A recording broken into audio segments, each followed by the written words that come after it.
अतिक्रमण हटाने में लापरवाही पर उपयंत्री एवं विशेष गैंग प्रभारी नगर निगम तत्काल प्रभाव से निलंबित कर लाटून कमांडर होमगार्ड दिलीप बामनिया भी निलंबित किए गए।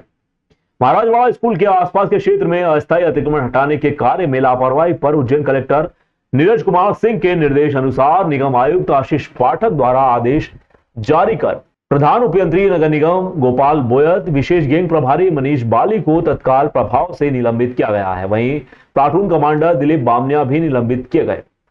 जारी आदेश अनुसार प्रधान उपयंत्री एवं विशेष गैंग प्रभारी नगर निगम को संपूर्ण महाकाल क्षेत्र से अस्थायी अतिक्रमण हटाने के दायित्व सौंपे गए थे। कार्य के प्रति लापरवाही से शुक्रवार को महाकाल मंदिर के समीप दीवार के पास अस्थायी अतिक्रमण कर व्यवसाय करने वाले व्यवसायियों पर दीवार गिरने से 2 व्यक्तियों की उक्त दुर्घटना में मृत्यु हो गई थी। अन्य व्यक्ति भी घायल हुए थे।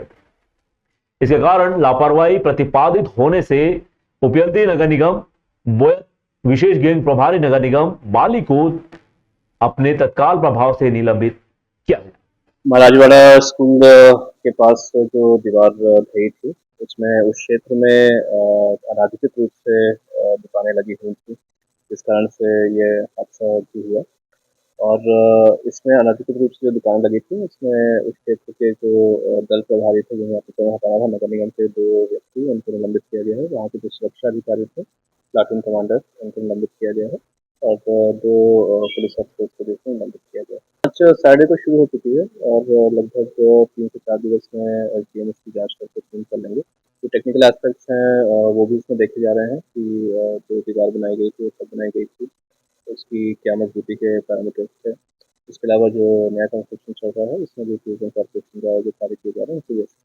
देखिए, इसमें जो कार्रवाइयाँ हुई हैं उसमें उस क्षेत्र में जो अतिक्रमण हो रहा था उसमें सुरक्षा व्यवस्था के दृष्टि से अतिक्रमणों को जो है हटाया जाना था और जहाँ पे जो व्यक्ति बीट प्रभारी वगैरह हैं उनसे भी जो है बीच-बीच में पत्र वगैरह भी लिखे गए थे। तो जिन भी कारणों से ये अतिक्रमण नहीं हट सके तो उसमें जिस-जिसकी जिम्मेदारी पाई गई है उसको निलंबित किया गया है। महाकाल क्षेत्र में शासन, प्रशासन एवं तकनीकी अधिकारियों की लापरवाही व अक्षमता के चलते धराशायी हुई दीवार में दबने से 2 लोगों की दर्दनाक मौत हो गई थी। इस घटना के बाद शहर कांग्रेस कमेटी के पदाधिकारी शनिवार को घटनास्थल पर पहुंचे। नेता प्रतिपक्ष रवि राय ने बताया कि निरीक्षण में स्पष्ट रूप से देखने पर पता चला है कि बिना बीम कॉलम के मिट्टी वाले क्षेत्र में दीवारों का निर्माण किया गया है। पूर्व से बनी हुई दीवार के ऊपर लगभग 10 फीट मिट्टी भर दी गई, उसके ऊपर एक और दीवार बना दी गई। साथ ही पानी निकासी हेतु कोई भी व्यवस्था स्थल पर नहीं की गई थी। कार्य प्रगति पर है या उक्त स्थान पर नहीं जाने जैसी कोई सूचना किसी प्रकार के बोर्ड अथवा बैरिकेडिंग अथवा टीन शीट से कवर नहीं किया गया। जबकि चल रहे निर्माण कार्य में कोई दुर्घटना ना हो इस हेतु सुरक्षा के उपाय किए जाते हैं, परंतु उस स्थल पर किसी प्रकार के निर्माण संबंधी सूचना अथवा नीचे चलित मार्ग पर किसी प्रकार के सुरक्षा उपाय नहीं किए गए थे। भगवान महाकाल मंदिर क्षेत्र का प्रमुख स्थल होने के कारण इस मार्ग पर हमेशा हजारों की तादाद में श्रद्धालु महाकाल मंदिर से लेकर हरसिद्धि मंदिर तक की ओर जाते हैं, परंतु इस स्थल पर किसी भी प्रकार के संकेतक बोर्ड नहीं लगाए गए थे। साथ ही स्थल पर जो काम चल रहा है वहां भी किसी स्थायी प्रवृत्ति का ना हो करके ऐसा लगता है कि मात्र सौंदर्य हेतु कोई दीवार खड़ी कर दी गई है, जबकि पूर्व से बनी दीवार पर ही दीवार बनाना, मिट्टी वाले भराव स्थल पर पत्थरों का उपयोग न ईंट का उपयोग किया जा रहा है, जबकि स्पष्ट है यहां बड़ा गार्डन बनाया जा रहा है। इसमें कई व्यक्ति श्रद्धालु निरंतर उपस्थित रहेंगे। साथ ही नीचे वाले मार्ग पर भी हजारों की तादाद में श्रद्धालु का प्रमुख रास्ता रहेगा, परंतु यहां पर बिना तकनीकी इंजीनियरों की उपस्थिति के बिना योजना के कार्य किया जा रहा है। ऐसा प्रतीत होता है कि मध्य प्रदेश पर्यटन डिपार्टमेंट के अधिकारी अथवा स्मार्ट सिटी प्रोजेक्ट अधिकारी, विकास प्राधिकरण उज्जैन के साथ ही सभी एजेंसी जो महाकाल मंदिर के द्वितीय चरण के विकास कार्य कर रही हैं, तकनीकी अधिकारी व प्रशासनिक अधिकारियों के बिना निरीक्षण के ही सब कार्य किए जा रहे हैं। निरीक्षण दौरान रवि राय, नेता प्रतिपक्ष पार्षद माया राजेश त्रिवेदी, पार्षद अभिषेक लाला, ब्लॉक कांग्रेस कमेटी अध्यक्ष श्रवण शर्मा, ब्लॉक अध्यक्ष रमेश परिहार, अजय राठौर, संगठन महामंत्री लक्ष्मी नारायण उपाध्याय भी मौजूद रहे। आज ये जो घटनाक्रम हमने देखा है, ये जो घटना हुई किस कारण हुई, ये घटना हुई है आज तकनीकी रूप से काम करने की। जब आप एक नई दीवार बना रहे हैं, पुरानी दीवार के ऊपर आपने एक नई दीवार बना दी, आपने मिट्टी के ढेर को गाड़े को आपने हटाया नहीं। इस रोड से लगभग 25-30 हज़ार लोग, क्योंकि ये भगवान महाकाल का आने का स्थान, महासिद्धि का स्थान, दूध सागर, महाकाल लोक, ये प्रमुख क्षेत्र है। पर यहाँ पर कोई भी प्रबंध आपने नहीं करा और इस पूरे ट्रैक पर यहाँ पे जब काम चल रहा है, करोड़ों रुपए का काम चल रहा है, लाखों रुपए का काम चल रहा है, पर यहाँ पे कोई भी सुरक्षा के कोई उपाय यहाँ पे प्रशासन का नहीं है। जब अगर कोई निर्माण कार्य चल रहा है तो आप इसको बैरिकेडिंग कर देते हैं। अब बैरिकेडिंग घटना के बाद बैरिकेडिंग की गई है। अगर ये चद्दर टीन शेड लगाकर इसको पैक कर दिया जाता तो घटना नहीं होती। हर व्यक्ति की जान की कीमत होती है, क्योंकि उसके जान के पीछे पूरा परिवार अस्त व्यस्त हो जाता है। और महत्वपूर्ण बात यह है कि हमारे 2 साथी इसमें दिवंगत हो गए, शहर के लोग हुए। 2 लोग अभी अपने मौत और जीवन से संघर्ष कर रहे हैं इंदौर के अंदर। एक छोटी बच्ची है, उसके साथ भी घटना हुई है। और भी बता दें 15-20 लोग घायल हुए, पर प्रशासन इन सब आंकड़ों को छुपा रहा है। पर कभी ना कभी किसी भी प्रकार में किसी पे थोपना, ये प्रशासन की आदत है। मेरा ऐसा कहना है, इस कार्य में जितने भी विकास प्राधिकरण के सब इंजीनियर लगे हुए, मध्य प्रदेश टूरिज्म डिपार्टमेंट के लोग लगे हुए हैं, वो जितने भी इंजीनियर हैं, उन सब के खिलाफ कार्रवाई होना चाहिए। और कार्रवाई वो होना चाहिए कि उनके ऊपर एक तरह सा लापरवाही, निगलेंसी, हत्या का प्रयास, ऐसे मुकदमे इन पर दर्ज होना चाहिए। उज्जैन में हुए चोरों के हौसले बुलंद। जनपद पंचायत सीईओ संदीप प्रीति यादव के घर के ताले तोड़ गोदरेज के अलमारी में रखे लाखों के सोने चांदी के जेवर पर हाथ साफ कर हुए रफू चक्कर। बताया जा रहा है कि जनपद पंचायत सीईओ संदीप प्रीति यादव किसी पारिवारिक कार्यक्रम में सम्मिलित होने के लिए शुक्रवार 27 सितंबर को राजस्थान गई हुई थी। वह जब रविवार अपने दमदमा स्थित शासकीय निवास पर पहुंची तो उन्होंने मुख्य द्वार का ताला टूटा हुआ देखा। अंदर जाकर जब उन्होंने घर का सामान चेक किया तो गोदरेज की अलमारी में रखे सोने चांदी के जेवर गायब मिले। चोरी की सूचना में माधवनगर थाना पुलिस मौके पर पहुंची और मौके पर जांच शुरू की। सीईओ संदीप प्रीति यादव ने पुलिस को बताया कि घर में रखी गोदरेज की अलमारी से चोर 3 जोड़ी कान के earrings, 2 diamond rings, 1 golden rings, 1 pendant, 2 जोड़े गोल्डन के बच्चों के कान के इयररिंग्स आदि अन्य सोने चांदी के आभूषण चुरा ले गए। इसकी कीमत लगभग 4 से 5 लाख रुपए बताई जा रही है। श्राद्ध पक्ष की चतुर्दशी पर कल मंगलवार को गयाकोटा तीर्थ व श्री सिद्धवट पर दूध अर्पित करने के लिए लंबी कतारें लगी। पूर्वजों की आत्म शांति के लोग तर्पण व श्राद्ध कर्म करने पहुंचेंगे। रामघाट क्षेत्र में भी श्रद्धालुओं की भीड़ पूर्वजों के निमित्त तर्पण पूजन के लिए रहेगी। इस बार 16 दिवस श्राद्ध पक्ष 15 दिन में पूर्ण होंगे। मंगलवार को श्राद्ध पक्ष चतुर्दशी तिथि होने से धार्मिक नगरी में देश भर से श्रद्धालुओं की भीड़ उमड़ेगी। अंकपात मार्ग स्थित गयाकोटा का महत्व बिहार के गया के समान माना गया है। यहाँ पर सुबह से ही श्रद्धालु की भीड़ रहेगी। सप्तऋषि मंदिर में दूध अर्पित करने के लिए श्रद्धालु की लंबी कतार दिन भर लगी रहेंगी। इसके साथ ही यहाँ पर हजारों लोगों ने पूर्वजों की आत्म शांति के लिए तर्पण श्राद्ध कर्म भी करने पहुंचेंगे।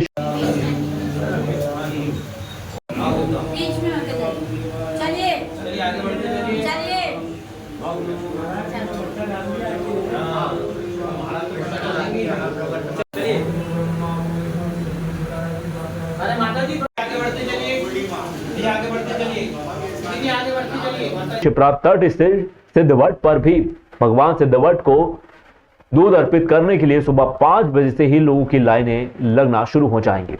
सिद्धवट मंदिर के पुजारी पंडित सुरेंद्र चतुर्वेदी ने बताया कि श्राद्ध पक्ष की चतुर्दशी पर प्रातः 4 बजे से भगवान सिद्धवट मंदिर के पट खुलेंगे। सर्वप्रथम सिद्धवट मंदिर की समस्त पुजारी मंडली द्वारा समस्त भक्तों के पूर्वजों की आत्म शांति व जन कल्याण एवं सृष्टि कल्याण के लिए भगवान सिद्धवट का पूजन अर्चन करने के पश्चात मंदिर प्रशासन द्वारा रखे गए निर्धारित पात्र में दूध अर्पित कर भगवान सिद्धवट का दुग्धाभिषेक संपन्न किया जाएगा।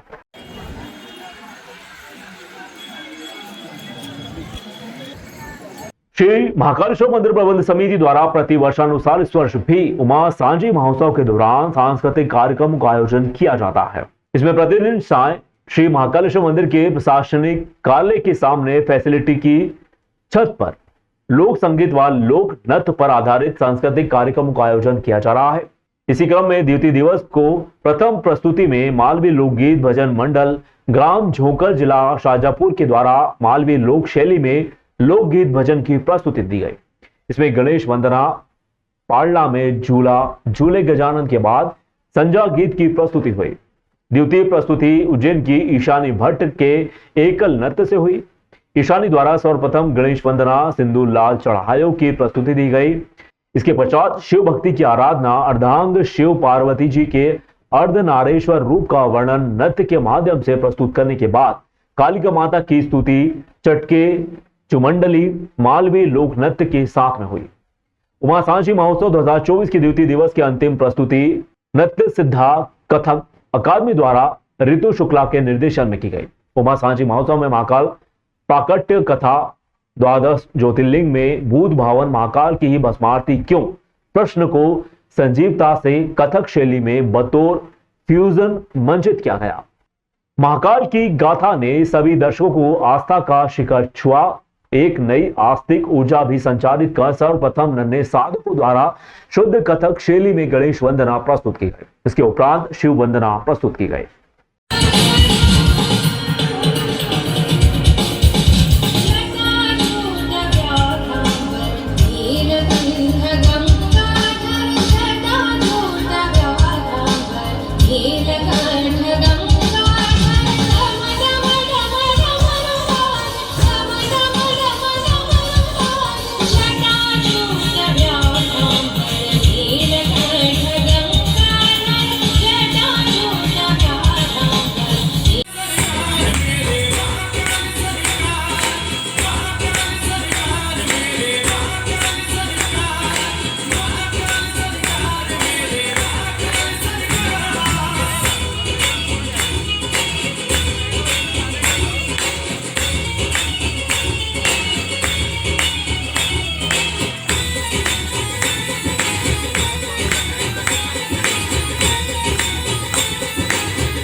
सेवाधाम के संचालक सुधीर भाई गोयल मानव सेवा के लिए राष्ट्रीय गौरव सम्मान 2024 से दिल्ली के भारत मंडपम में सम्मानित किए गए।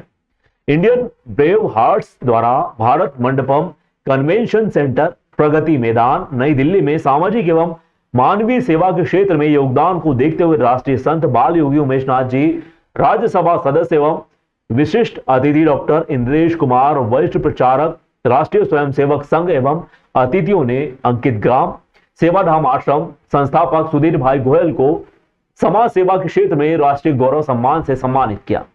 इस अवसर पर संस्था अध्यक्ष डॉक्टर ऋषि मोहन भटनागर भी विशेष रूप से मौजूद रहे। कार्यक्रम में मोनिश भाटिया, पवार ट्रस्टी इंडियन बेर्व हट्स, doctor Sandeep Marwa, chancellor AIFT university, Devendra Pawar अध्यक्ष, सुषमा अग्रवाल आयोजन समिति, लोकेश शर्मा कार्यक्रम संयोजक, नेशनल गौरव अवार्ड 2024 सहित बड़ी संख्या में गणमान्य जन एवं प्रबुद्ध जन मौजूद रहे।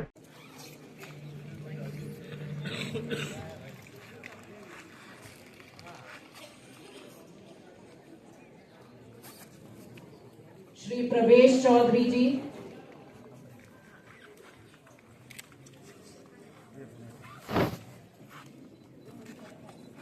देखिए श्री मां छत्रेश्वरी चामुंडा माता मंदिर भक्त समिति द्वारा प्रतिवर्षानुसार नवरात्रि पर्व के संबंध में साधारण सभा का आयोजन किया गया। इसमें समिति के लगभग 800 सदस्य एवं कार्यकर्ता मौजूद रहे। कार्यक्रम के मुख्य अतिथि सुरेश अग्रवाल, मदन लाल तला, कृष्णा देवी गर्ग, विशेष अतिथि ओम प्रकाश दनो, रोशन यादव रहे। कार्यक्रम के अध्यक्ष देवेंद्र राय रहे। मंदिर समिति के संयोजक पंडित शरद चौबे, पुजारी पंडित सुनील चौबे, निखिल चौबे, पंडित वेदांत चौबे मौजूद रहे। मंदिर के पुजारी पंडित शरद चौबे, वरिष्ठ सदस्य राजेंद्र शाह ने बताया कि इस वर्ष नवरात्रि में 10 अक्टूबर को महाअष्टमी मनाई जाएगी। 11 अक्टूबर को नवमी पर हवन पूजन एवं जवारे विसर्जन किए जाएंगे। 16 अक्टूबर को शरद पूर्णिमा पर रात्रि 12 बजे खीर प्रसादी का वितरण किया जाएगा। वहीं 20 अक्टूबर को भव्य कन्या भोज प्रातः 11 बजे से प्रारंभ होगा। साधारण सभा में इस वर्ष भी शिवरात्रि महोत्सव, कृष्ण जन्माष्टमी महोत्सव, शरद पूर्णिमा, चैत्र नवरात्रि महोत्सव, होलिका दहन, 1 जनवरी को 56 भोग एवं श्रृंगार आदि उत्सव मनाने का निर्णय लिया गया। गत वर्ष 2 golden book of world record में वंचित एवं निर्धन वर्ग के सबसे बड़े सामूहिक भोज एवं सर्वाधिक हिंदू तीर्थों का एक छत के नीचे प्रदर्शन के 2 वर्ल्ड रिकॉर्ड चामुंडा माता मंदिर समिति द्वारा बनाए गए। राजेंद्र शाह ने बताया कि मंदिर पर प्रतिदिन प्रातः 7:30 बजे, संध्या 7:30 बजे आरती होती है। आकर्षण, विद्युत सज्जा, फ्लावर डेकोरेशन, निरंतर प्रसादी वितरण, पंचमी के अवसर पर 56 भोग आयोजित होगा। मंदिर पर हजारों की संख्या में श्रद्धालु दर्शन के लिए पहुंचते हैं। श्रद्धालुओं के दर्शन की सुनियोजित व्यवस्था मंदिर समिति करने का पूर्ण प्रयास करती है। मंदिर समिति आम जनता से अनुरोध करती है कि मंदिर के नाम पर चंदा या सामग्री किसी भी व्यक्ति को ना दिया जाए, क्योंकि सारी व्यवस्था मंदिर समिति द्वारा ही की जाती है। इस अवसर पर संजीव अग्रवाल, नितिन राठौर, मनीष उपाध्याय, राजेश राठौर, श्रीनाथ चौधरी, गायत्री मेहरा, अंकित गर्ग, सत्येंद्र झाला, प्रेरणा स्त्रोत, धीरेन्द्र नाटा, वेदांत चौबे, वरुण पंड्या, गोपाल सिंह चौहान, मोंटी मिश्रा, ओम प्रकाश दनोट, रमेश टेमनिया, ऋषि पटेरिया, श्याम राठौर, महेंद्र कक्कड़, सौरभ माहेश्वरी, महेंद्र सेन, हरि सिंह यादव, वैभव शाह, संजीव अग्रवाल, हिमांशु चौरसिया, महेश शर्मा, किशोर मुलानी, पंकज सूर्यवंशी, संदीप परमार, कमल देवड़ा, विजय खत्री, रविंद्र शर्मा, शैलेंद्र द्रोणावत, श्याम राठौर, प्रकाश सोनी, विशाल सनेरिया, मोंटी मिश्रा, भूपेंद्र द्रोणावत, आनंद मराठा, मोनू रजवानी, रवि बामनिया, जय सिसोदिया, बंटू यादव, राजेश खत्री, तिलोक यादव आदि मौजूद रहे। वो जो उत्सव मनाते हैं वो अपना स्थापना दिवस है और अंतर्राष्ट्रीय कैलेंडर से 1 जनवरी सब मनाते हैं। अब आप उसको मानो कि मत मानो, अंतर्राष्ट्रीय स्तर पे मनाते हैं। तो 1 जनवरी को 56 भोग का प्रसाद लगता है। तो मेरी ये सदस्यों से निवेदन है कि जो 56 भोग का प्रसाद लगता है तो वो 1 जनवरी और 2 जनवरी के दिन आके ले लें। कार्यक्रम में आप सभी लोग पधारे। ये आपका अपने कार्यक्रम था। फिर भी चामुंडा माता मंदिर एवं भक्त समिति की ओर से मैं सभी सदस्यों का आभार व्यक्त करता हूँ। सलाद कचौड़ी जो मेन्यू शादी रिसेप्शन में होता है उस मेन्यू के आधार पर रिसेप्शन दिया गया एवं उसका लाभ उन्होंने लिया।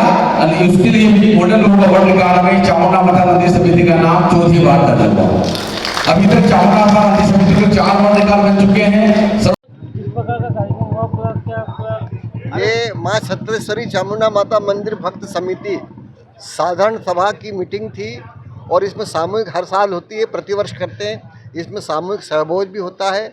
जो समिति के सदस्य हैं वो अपना सब सहयोग राशि शुल्क जमा कराते हैं और उस किसी प्रकार का रसीद कट्टा हम नहीं काटते। कोई रसीद कट्टा चंदा किसी से लेते नहीं, चंदा की कोई आयोजन करते नहीं और रसीद कट्टा और जो ये हम ये काटते नहीं। ये सहयोग जो 600 सदस्य हैं, 615 के आसपास, ये सहयोग राशि जमा करते हैं। इसी का हम हिसाब किताब सबको देते हैं और सब जने फिर जमा करते हैं। उसी से हम सारे कार्यक्रम करते हैं। तो महाशिवरात्रि करते, कृष्ण जन्माष्टमी करते, होलिका दहन करते हैं। 1 जनवरी को जो हमारा चामुंडा माता मंदिर स्थापना दिवस है वो करते हैं। 56 भोग का प्रसाद करते, कन्या भोजन करेंगे और शरद पूर्णिमा को खीर का वितरण करते हैं। तो ये जितने भी धार्मिक आयोजन हैं वो हम करते हैं मंदिर समिति की तरफ से और मैं उसका संयोजक हूँ मंदिर समिति का।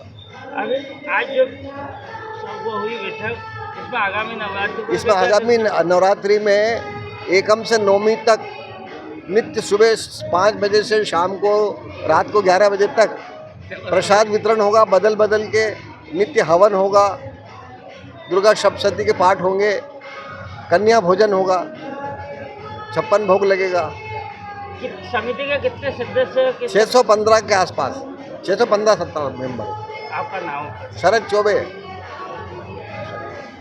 किस प्रकार का बैठक हुई और आगे की क्या कार्यक्रम है, क्या किस प्रकार की संस्था काम करती है? आज श्री छत्रेश्वरी चामुंडा माता मंदिर की साधारण सभा नवरात्रि महोत्सव लेकर आज संपन्न हुई। इसके अंतर्गत 3 तारीख से नवरात्रि महोत्सव मनाया जाएगा 3 अक्टूबर से, जिसके अंतर्गत प्रतिदिन हवन पूजन प्रसादी वितरण किया जाएगा। वैसे चामुंडा माता मंदिर पर विगत 40 वर्षों से नित्य प्रतिदिन 2 घंटे सुबह 10 बजे से 12 बजे तक नित्य हवन होता है। उसके बाद में भोजन प्रसादी का वितरण होता है। संस्था के माध्यम से गरीब लोगों को नित्य प्रतिदिन 800 आदमी को भोजन वितरण कराया जाता है। जो हवन होता है उसका क्या उद्देश्य? 40 वर्षों से ये जन कल्याण की भावना सर्व भवन्तु सुखिनः की भावना को लेकर ये हवन यज्ञ पूजन का आयोजन होता है जन कल्याण हेतु। आपकी समिति में कितने लोग किस प्रकार का काम करते हैं? चामुंडा माता मंदिर भक्त समिति में 650 के करीब सदस्य हैं, जो कि समिति किसी भी प्रकार का बाहरी व्यक्तियों से कोई चंदा नहीं लेती है। अपने स्वयं के खर्चे से माता जी की नवरात्रि एवं वर्ष भर के जो भी कार्यक्रम होते हैं उनको संपन्न करवाती है। मैं पुजारी पंडित सुनील चौबे, जय माता दी। चामुंडा माता मंदिर भक्त समिति प्रतिवर्ष नवरात्रि के उपलक्ष्य में एक साधारण सभा का आयोजन करती है, जिसके संबंध में एक साधारण सभा आयोजित की गई है। मंदिर के संयोजक पंडित शरद जी चौबे हैं। पंडित सुनील चौबे, निखिल चौबे जी मंदिर का संचालन करते हैं। मंदिर द्वारा प्रतिदिन भोजनशाला चलाई जाती है, जिसमें गरीबों को निःशुल्क भोजन प्रदान किया जाता है। चामुंडा माता मंदिर सभी अभी तक 4 वर्ल्ड रिकॉर्ड ले चुकी है, जिसमें सर्वाधिक खिचड़ी वितरण, सर्वाधिक खिचड़ी बनाने का तथा वर्तमान में भारत दर्शन तथा गरीबों को भोजन का रिसेप्शन दिया गया, ये 4 अवार्ड। साथ ही भारतीय खाद्य मानक प्राधिकरण द्वारा चामुंडा माता मंदिर को सेब भोग का प्रमाण पत्र दिया जा चुका है। मंदिर समिति पिछले 35 वर्षों से इस प्रकार के मंदिर नवरात्रि में आयोजन करती रही है। नवरात्रि पर हवन पूजन पाठ आदि की जानकारी पंडित शरद जी चौबे दे चुके हैं, राजेंद्र शाह मंदिर समिति की ओर से। वार्षिक भंडारे में प्रवचन देते हुए जय गुरुदेव आश्रम प्रमुख व समाज सुधारक संत बाबा उमाकांत जी ने समाज में बिगड़ती व्यवस्था का कारण व उपाय बता। देश, समाज, परिवार का भारी नुकसान करने वाली चीज को डंके की चोट पर कहने, उससे बचने का आसान उपाय भी बताने वाले इस समय के दुख हर्ता संत बाबा उमाकांत जी महाराज ने बताया कि दूध मोहे बच्चे को मां के दूध के समान अभी लोगों को सत्संग की जरूरत है। इस समय लोगों व समाज के बिगड़ने का, खान पान खराब होने का, भगवान से दूर होने का कारण सत्संग का न मिलना है।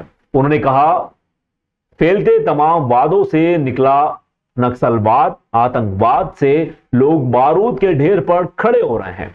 कब क्या हो जाए कुछ कहा नहीं जा सकता। उन्होंने यह भी कहा, पुराने पैटर्न पर लोगों को आना पड़ेगा। आप भी सुनिए, भारत में सूखती चली जा रही धर्म की बेल फिर से हरी कैसे होगी। पूज्य महाराज जी के शिव मुख से। एक समय ऐसा आएगा कि पुराने पैटर्न पर ही लोगों को आना पड़ेगा, पुराने पैटर्न पर आना पड़ेगा, पुरानी चीजों को ही अपनाना पड़ेगा। भारतीय संस्कृति को जो खत्म करने में लोग लगे हुए हैं वो खत्म नहीं हो सकती है। भारतीय संस्कृति रहेगी, धर्म रहेगा। भारत से धर्म ऐसे खत्म होने वाला नहीं है। कोई कितना भी कोशिश कर ले, कोई कितना भी प्रयास कर ले कि भारत के नौजवानों को, भारत के लोगों को हम बिगाड़ देंगे, उनका खान पान खराब कर देंगे, चरित्र खराब कर देंगे और वो हमारी मुट्ठी में हो जाएंगे, बस में हो जाएंगे, लेकिन ऐसा नहीं हो सकता है। लेकिन ऐसा कब नहीं होगा कि जब आपके अंदर, सबके अंदर चेतनता आ जाएगी, जागृति आ जाएगी, बराबर सत्संग सुनते रहोगे, जानकारी हो जाएगी, तो क्या अच्छा है क्या बुरा है ये समझ जाओगे और उसी तरह अपने परिवार को बनाओगे।